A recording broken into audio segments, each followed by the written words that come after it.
নমস্কার, আমার গল্প পাঠ আসরে আপনাকে স্বাগত। পড়ে শোনাচ্ছি সুনীল গঙ্গোপাধ্যায়ের সেই সময় উপন্যাসের পরবর্তী অংশ। ইদানিং প্রজা নিগ্রহের নানা রকম কাহিনী ব্রিটিশ শাসকদের কানে পৌঁছেছে, এমনকি খোদ বিলেতেও সে খবর গেছে। তাই প্রজাদের তত্ত্ব তল্লাশ করার জন্য জেলায় জেলায় পাঠানো হচ্ছে ম্যাজিস্ট্রেট। জমিদাররাও নিজেদের স্বার্থ রক্ষার জন্য স্থাপন করেছে land holders society, association, society, সভা, সংবাদপত্র ইত্যাদি ইউরোপীয় প্রতিষ্ঠানসমূহ আলোকপ্রাপ্ত নেটিভরাও সত্তর ব্যবহার করতে শিখে গিয়েছে। ত্রিলোচন দাস কোনোদিন ভগবানকে দেখেনি, সাধারণ মানুষ কখনো তার দেখাও পায় না, কিন্তু তার ধারণা ছিল খুব চেষ্টা করলে কোনো ক্রমে জমিদারের দেখা পাওয়া যেতেও পারে। বংশানুক্রমিক বিশ্বাস তার মধ্যে বদ্ধমূল ছিল যে কেঁদে পায়ে পড়তে পারলে জমিদারের দয়া হবেই। লাথি মারুন আর কয়েদবেরি করেই রাখুন, নিজের প্রজাকে তিনি শেষ পর্যন্ত ফেলতে পারবেন না। কর্মচারীদের শরীরে দয়া মায়া থাকে না, কিন্তু হাজার হোক জমিদার একজন মানি লোক। ত্রিলোচন দাসের ক্ষুদ্র কল্পনা শক্তিতে জমিদার বাড়ির একটাই ছবি ফুটে ওঠে।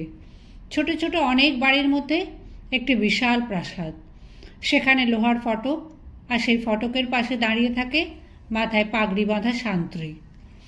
কলকাতা শহরটিকেও সে সেই রকমই কল্পনা করে রেখেছিল, গিয়েই জমিদার বাড়ি দেখতে পাবে। কিন্তু এখানে যে শয়ে শয়ে জমিদার বাড়ি, এখানে রাস্তায় বহু লোকের মাথায় পাগড়ি, এখানে কেউ কারোকে চেনে না, এবং ত্রিলোচন দাস তার জমিদারের নামও জানে না। সে মাত্র শুনেছিল যে তার জমিদার প্রভু থাকেন কলকাতায়। ভিড়ের মধ্যে দিশেহারা হয়ে ত্রিলোচন তার স্ত্রী, পুত্র, কন্যা নিয়ে এদিকে ওদিকে দৌড়চ্ছে। যেখানে একটু বসতে গেছে অমনি লোকের তাড়া খেয়েছে। শেষ পর্যন্ত আশ্রয় নিয়েছে এখানে। ছুটির জন্য আদালত পাড়া ফাঁকা। সুপ্রিম কোর্ট ভবনটিকেও ত্রিলোচন দাসের জমিদারি বাড়ি বলেই মনে হয়, কিন্তু ভেতরে জনমনুষ্য নেই। ত্রিলোচন এদিক ওদিকে উঁকি ঝুঁকি দেবারও সাহস পায়নি। সন্ধে হয়ে এসেছে, এই নিরালাতেই তারা রাতটা কাটিয়ে দেবে ঠিক করেছে। কাল কি হবে তার কিছুই জানে না। বাচ্চা দুটো ঘ্যান ঘ্যান করছে অনেকক্ষণ থেকে। ঠাকুমণি একগলা ঘুমটা দিয়ে বসে আছে, জেগে আছে না ঘুমোচ্ছে বোঝা যায় না। একটু অন্ধকার হওয়ার সঙ্গে সঙ্গে ঝাঁক ঝাঁক মশা এসে ঝাঁপিয়ে পড়েছে। মশা তো নয়, যেন চড়ুই পাখির বাচ্চা। ত্রিলোচন দাস ঝপাঝপ করে চড় চাপড় চালাচ্ছে নিজের গায়ে। ঠাকুমণির এতেও হুঁশ বোধহয় নেই। পুঁটুলিটাতে মাথা দিয়ে ত্রিলোচন দাস শুয়ে পড়ল। বাবা মা দুজনকেই চুপচাপ হয়ে যেতে দেখে বাচ্চা দুটো কান্না আরও বাড়িয়ে দিল। ছেলেটির থেকে মেয়েটির গলার জোর আরও বেশি। বিরক্ত হয়ে ত্রিলোচন দাস দুজনের পিঠে কয়েকখানা 82 শিক্ষার কিল বসিয়ে দিল। এইবার নড়ে উঠল ঠাকুমণি। হাত দিয়ে ছেলে মেয়ে দুটিকে আড়াল করে সে ঝঙ্কার দিয়ে বলে উঠল, মেরোনি মেরোনি বলছি, ভাত দেবার মুরদ নেই, কিল মারা গোসাই। ত্রিলোচন দাস বলল, চিড়ে গেলে না কেন? চিড়ে গিলতে বলো, ফের কানলে আমি ঠেঙে শেষ করব।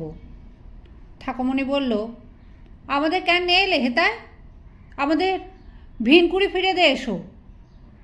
গ্রাম ছেড়ে আসবার জন্য ত্রিলোচন দাস নিজেও এখন মনে মনে আফসোস করছে বটে, কিন্তু সে কথা স্বীকার করবে কেন? সে মুখ ঝামটা দিয়ে বলল, ভিটে মাটি চাঁটি হয়ে গিয়েছে, সেটা থাকবে কি গাছতলায়? এর উত্তরে ঠাকুমণি জানতে চায় যে এখানেই বা কোন রাজবাড়িতে থাকবার ব্যবস্থা হয়েছে। আর উত্তর না দিয়ে ত্রিলোচন দাস রাগে গড়গড় করে। সে নিরীহ চাষি, নিজের স্ত্রী ছাড়া আর কারুর উপর সে রাগ দেখাবার সুযোগ পায়নি কখনো। দুটি বড় পুঁটলির মধ্যে রয়েছে তাদের যথা সর্বস্ব। বেশ কিছু চিঁড়ে আর পাটালি গুঁড়ো এনেছে সঙ্গে করে। কদিন ধরে ক্রমাগত শুকনো চিঁড়ে চিবোতে চিবোতে ছেলে মেয়ে দুটির গাল ছিঁড়ে গেছে। তারা চিঁড়ে খেতে চায় না, ভাত চায়। বিদেশ বিভূঁইয়ে এসে ত্রিলোচন দাস ভাত জোটাবে কোথা থেকে? একটু পরে ছেলেমেয়েরা খিদের জ্বালায় সেই চিঁড়ে গুঁড়ি খেয়ে নিল খানিকটা। ছেলেটা সিঁড়ির কধাপ নেমে গিয়ে ছচ্চর করে পেচ্ছাপ করে দিল সুপ্রিম কোর্টের দেওয়ালের গায়ে। ফিরে এসেই বলল, জল খাবো। ত্রিলোচন দাস বলল, হারামজাত। ছেলেটা তবু নাকি নাকি গলায় বলতে লাগলো, জল খাবো, জল খাবো। মেয়েটা হেঁচকি তুলল একবার। ঠাকুমণি বলল, আমারও তেষ্টা লেগেছে, সারা রাত কি গলা শুষিয়ে থাকবো? ত্রিলোচন দাস তিতিবিরক্ত হয়ে উঠল। আবার একথা বুঝল যে এরপর থেকে ওরা অনবরত তাকে জল জল করে জ্বালিয়ে খাবে। চিঁড়ে আর গুড় আনা হয়েছে দুটো মাটির হাঁড়িতে। একটা বোঁচকা খুলে একটা কাঁথার উপর চিঁড়েগুলো সব ঢেলে হাঁড়িটা খালি করে নিয়ে ত্রিলোচন দাস উঠে দাঁড়ালো। আসবার সময় কাছে এসে একটা বড় দিঘি দেখে এসেছে। ঠাকুমণি বলল, দুলালকে সাথে নিয়ে যাও। কিন্তু ছেলেকে সঙ্গে নিয়ে যাওয়ার ইচ্ছে হচ্ছে না ত্রিলোচন দাসের। সে আর কিছুই না বলে হনহন করে হাঁটতে লাগলো। শুক্লপক্ষ, তাই আকাশের আলো আছে, পথঘাট খুব অন্ধকার নয়। কিন্তু একটুখানি এসেই থমকে গেল ত্রিলোচন দাস। যদি পথ ভুল হয়ে যায়? পেছন ফিরে একবার দেখে নিয়ে সে সাবধানে আস্তে আস্তে চলতে লাগলো, প্রতিটি পদক্ষেপ গুনে গুনে। গ্রাম দেশে মাঠের মধ্যে আলেয়া দেখে পথ হারিয়ে ফেলে এরকম পা গুনে গুনে হাঁটতে হয়।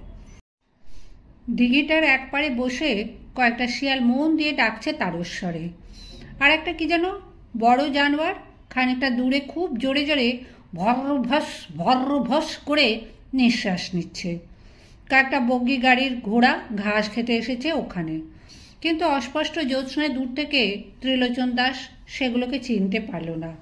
তার গা ছমছম করতে লাগলো। রাশি রাশি জোনাকি বাতাসের ঝাপটায় কখনো আলো কখনো অন্ধকারের ঢেউ হয়ে দুলছে। পুকুরে নেমে প্রথমেই জল থাবড়ে পানা সরানো অভ্যেস ত্রিলোচন দাসের। এদিকের জল স্বচ্ছ টলটলে।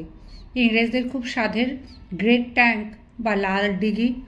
তারা এর জল পান করে না বটে, কিন্তু ছুটির দুপুরে ছিপ ফেলে বসে অথবা সন্তরণ প্রতিযোগিতায় নামে। হঠাৎ কোথাও আগুন লাগলে এই জল ব্যবহার করা হবে বলে দিঘিটি সংরক্ষিত। নেটিভদের এখানে আসা নিষেধ। হাঁটু পর্যন্ত নেমে জল থাবড়ে ত্রিলোচন দাস প্রথমে মুখ ধুয়ে ভালো করে কুলকুচো করলো খানিকক্ষণ। নিজে জল পান করলো পেট ভরে। তারপর হাঁড়ি ভরে জল নিয়ে যেই উঠতে গেছে অমনি রেড়ে করে তেড়ে এলো দুই যমদূত। ইংরেজ রাজত্বের পাহারাওয়ালা হলেও তাদের চেহারা ও পোশাক অনেকটা নবাবী আমলের সেপাইদের মতন।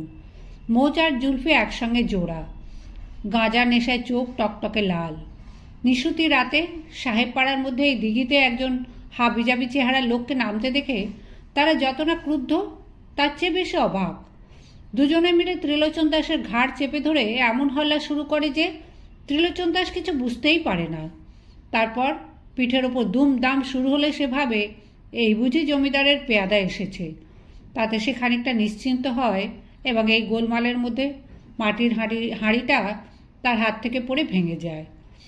মাতাল ধরার জন্য পাহারাওয়ালারা এখন সঙ্গে ডুলির মতন একটা জিনিস রাখে।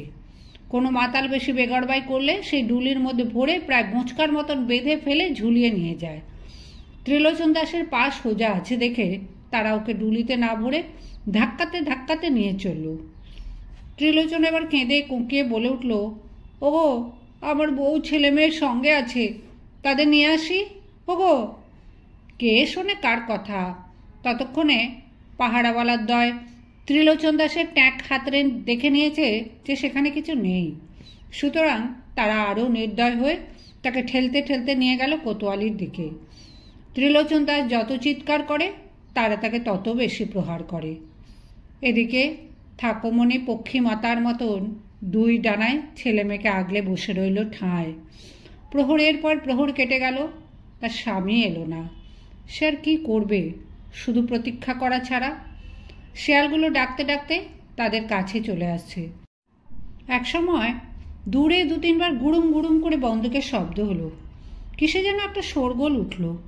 এসব কিছুতে ঠাকুমণির সর্বাঙ্গে ভয়ের কাঁটা দেয়। সাহেবদের বাড়ির বাগানে শেয়াল ঢুকে পড়লে সাহেবরা জানলা দিয়ে বন্দুক চালায়। দু একটা শেয়াল মরলে উল্লাসে ধুম পড়ে যায়। জল জল করে ছেলে মেয়ে দুটো বেশ কিছুক্ষণ কাতরে একসময় ক্লান্ত হয়ে পড়ল। ছেলেটা ঘুমিয়ে পড়ল আর মেয়েটা হেঁচকি তুলতে লাগলো। তারপর গির্জার গম্বুজের আড়ালে চাঁদ ঢলে পড়লে মেয়েটি কয়েকবার ওয়াক তুলে শুরু করলো বমি। ঠাকুমণি তাড়াতাড়ি মেয়ের মুখ চাপা দিল নিজের হাতে, কিন্তু ওতে ভেদ বমি থামে না। এর নাম ওলা ওঠা। শহরে এমন কোনো বাড়ি নেই যে বাড়িতে অন্তত একজন না একজন ওলা ওঠায় মরেনি। তবু গ্রামের তুলনায় শহর নিরাপদ। শহরে বিলিতি দাওয়াই পাওয়া যায় এবং পয়সা দিলে চিকিৎসক বাড়িতে আসে। সে চিকিৎসকদের মুখ চোখ দেখলেই খানিকটা ভক্তি হয়। গ্রামে একবার ওলা বিবির নজর লাগলে গ্রামকে গ্রাম উজাড় হয়ে যায়। ওলা ওঠার ভয় বহু লোক গ্রাম ছেড়ে পালিয়ে এসে কলকাতায় আশ্রয় নিতে শুরু করেছে।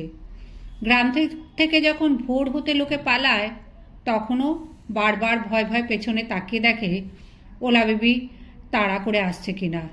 ওই ওলা বিবি পরে এশিয়াটিক কলেরা নামে চিহ্নিত হয়ে পৃথিবীর বৃহত্তম মানব ধ্বংসকারীর ভূমিকা নিয়েছে। বমির ফাঁকে ফাঁকে মেয়েটি জল জল বলে গোঙাতে লাগলো। তার ভাই দুলালচন্দ্র জেগে উঠেছে এবং বাবা বাবা বলে ডুকরে উঠল কয়েকবার। তার বাবা সে ডাক শুনতে পেল না, কিন্তু লাঠি ঠকঠকিয়ে এলো আর দুজন পাহারাওয়ালা। এরকম জায়গায় একজন স্ত্রীলোককে কাচ্চা বাচ্চা নিয়ে বসে থাকতে দেখে তারাও অবাক হলো কম নয়। তারা পথের পাহারাওয়ালা। আদালত ভবন পাহারা দেওয়া তাদের দায়িত্ব নয়, এর জন্য দুজন আলাদা সেপাই থাকে, কিন্তু সারাদিন তাদের পাত্তা নেই। একজন পাহারাওয়ালা চেঁচিয়ে উঠল, হুকুমদার! সেই বাঁচখাই গলা শুনে দুলালচন্দ্র আরও জোরে ও বাবা বাবা গো বলে কেঁদে উঠল। ঠাকুমণি বলল, ও গো, আমাদের ঘরের লোক কোথায় গেল? মেয়েটা কেমন কেমন করতেছে।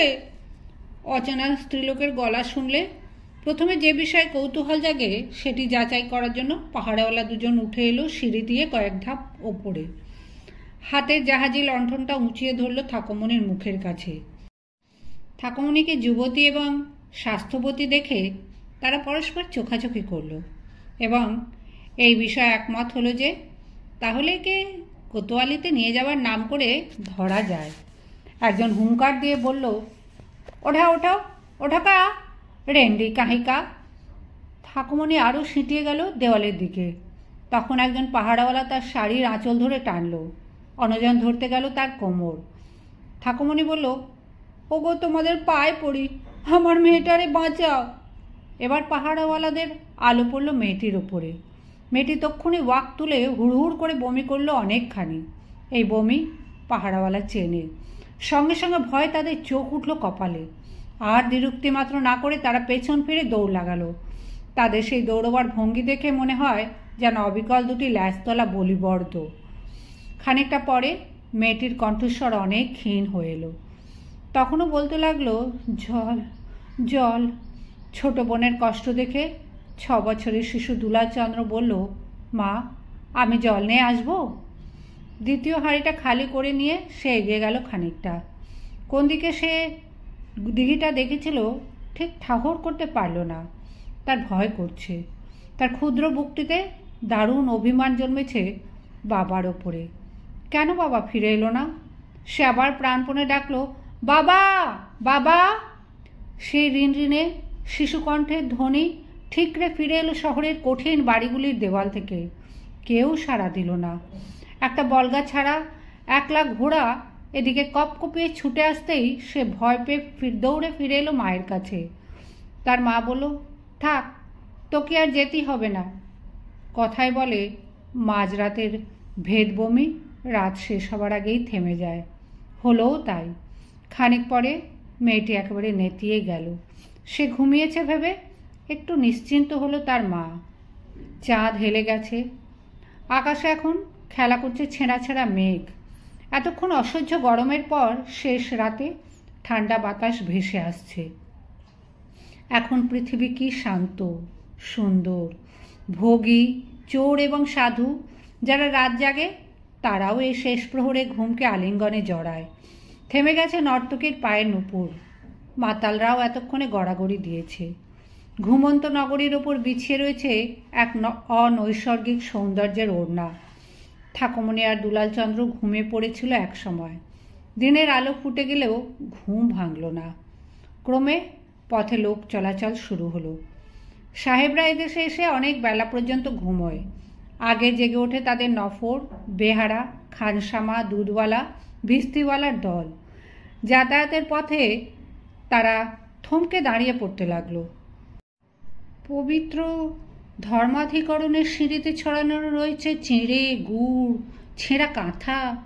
তার মধ্যে শুয়ে আছে এক গ্রাম্য স্ত্রীলোক ও বালক, আর পাশেই বছর পাঁচেকের একটি বালিকা পুলিশ ও বমিতে মাখামাখি হয়ে মরে কাঠ হয়ে পড়ে আছে। তার মুখের উপর ভন ভন করছে নীল ডুমোডুমো মাছি। ধুরুম করে বিরাট শব্দে 7টার তোপ পড়তেই ঠাকুমনি ধরফর করে উঠে বসল।